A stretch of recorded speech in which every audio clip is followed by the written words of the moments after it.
There has been an exponential rise in the kind of farmer anguish that we've seen, especially spilling on the streets. You know, I'm not armed with any empirical data, but all of us who live in this country know it. What would you say lies at the heart of this distress? Well, first of all, as you rightly mentioned, there is an exponential, protest that we see across the country. And let me give you some data. In 2014, the National Crime Record Bureau tells us that about 640 protests were held during the year. Then in 2 years' time, in 2016, it increased 7 times to reach 4,800. And in the next 2 years, 2016 to 18, we have seen that the protests have gone up, as you rightly said, exponentially. Now this is because the anger is spilling onto the streets. Why? The question is, it's because we have deprived farmers of their income security all these years. At least for 4 decades, the farm incomes have remained static. The price that farmer today is getting for tomato or potato or for any other crop is exactly what he was getting, or roughly what he was getting 4 decades back. I'm talking about 40 years. And this is, if you adjust for inflation, the prices have remained static. Now everything has gone up during this period. It's only the farmer's output price that has remained static all these years. Now please tell me, how will the farmer survive? In fact, a recent OECD study has very clearly talked about 2 decades. That's what they studied. For 2 decades, they said the incomes, farm incomes have remained frozen. If you look at Niti Aayog study, it says between 2011 and 2016, 5 years gap, the average increase in the real income of farmers was less than 0.5% every year. Now, this is the situation of farming community in India. 600 million farmers, living on what? Hope. And yet they have been deprived of their rightful income all these years. Now, how long do you expect farmers to go on committing suicide? I think it's very important to see that the farmers are now standing up and demanding their rightful income. And that is what brings them to Delhi, and this is not the first time. And let's see how long can the governments ignore this warning.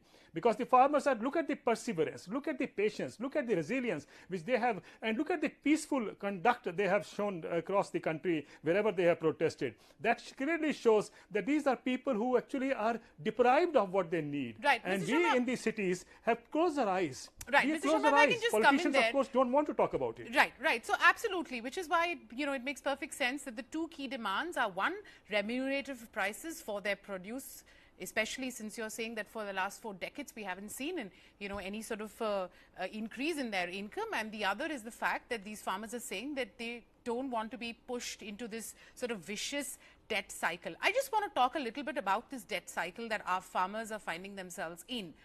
Again, what would you describe as the crux of the problem? Is agriculture just not a viable profession in our country anymore? And, I just want to refer to a pamphlet that actually one of my colleagues showed me from these protests, where the farmers say that they get only 5 rupees per kilo for tomato, while consumers pay something like 30 bucks.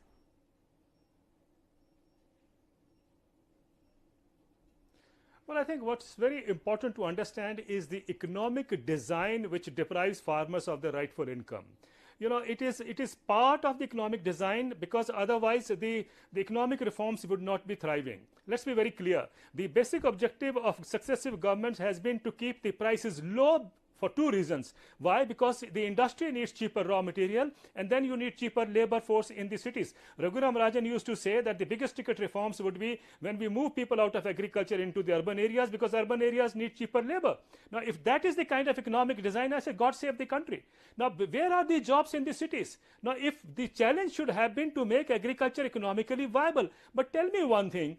If you look at the economic survey 2016, it tells us very clearly, and this is 50 years or 60 years after Green Revolution. Look at it. 17 states of India, the average income of a farming family is 20,000 rupees a year.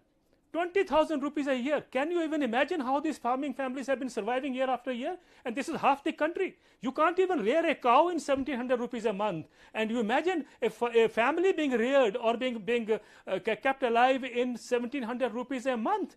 If this is the situation, I think the nation should hang its head in shame. This is something which is deplorable, and I think the nation should have stood up to it. But look at the past 4 years. The government has done nothing. The government has only made promises and promises. In fact, the entire economic design is so that, we have to push people out, and therefore we have to ensure that, agriculture becomes economically unviable. And that is what is happening. It is not that agriculture is unproductive. It is not that agriculture is unviable. We have deliberately kept agriculture impoverished.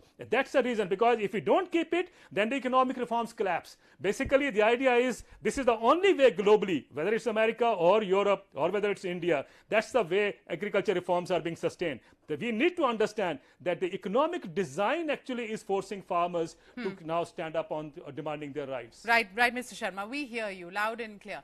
The other demand is, a one-time farm loan waiver. So help us understand this, whether it's Uttar Pradesh, Maharashtra, Madhya Pradesh, Punjab, I mean, the list goes on. Every state has announced a farm loan waiver, and yet here we are. Are farm loan waivers just not working, or are they just a sort of temporary fix, you think? We have a problem with farm loan waivers. Whenever I come to a panel discussion, I find everyone says two wrongs don't make a right. This is something which shouldn't be done. The money is going down the streams and so on. See, in the last 4 years, 2014 April to 2018 April, the banks have written off 3.16 lakh crore for the corporates. And this is not the first time that the loans have been written off. And the previous government also wrote off. I never heard the same question being asked. How long can we go on writing off the loans of the corporates year after year? But the point is, look at these farmers, millions of farmers, they are because of the kind of indebted policies that we have, because they were not getting the right price.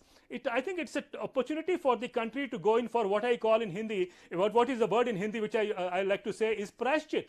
Let's go for prashchit now. Let's write off the loan. But look at again the narrative. The moment these loans, as you mentioned, the Marilyn Lynch had told us sometimes back that before 2019 election, this will all total up to 2,50,000 crores. And they say there will be a drop of 2% of GDP. I never heard Marilyn Lynch tell us what will be the drop of GDP when the corporate loans are written off. Look at the mischief. I would say the mischief of credit rating agencies, which actually is also poised against the farming sector. So everything is working against farming sector.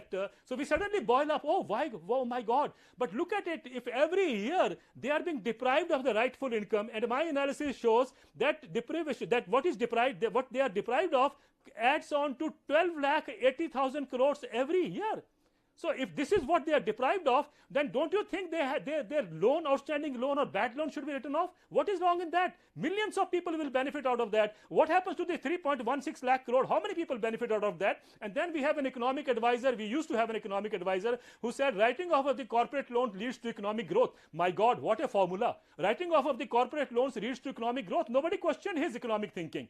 Now the problem is there. That kind of economic design has to go now. And I think we need to understand farmers need one-time waiver, and then it has to be followed up by agriculture reforms. We need agriculture reforms desperately in agriculture now. The country cannot wait for more. All right, Mr. Sharma, I'm afraid we're out of time, but thank you, sir, so much. And let's hope that the government is listening and some of these demands don't just fall on deaf ears. It's something that we really hope for. Right.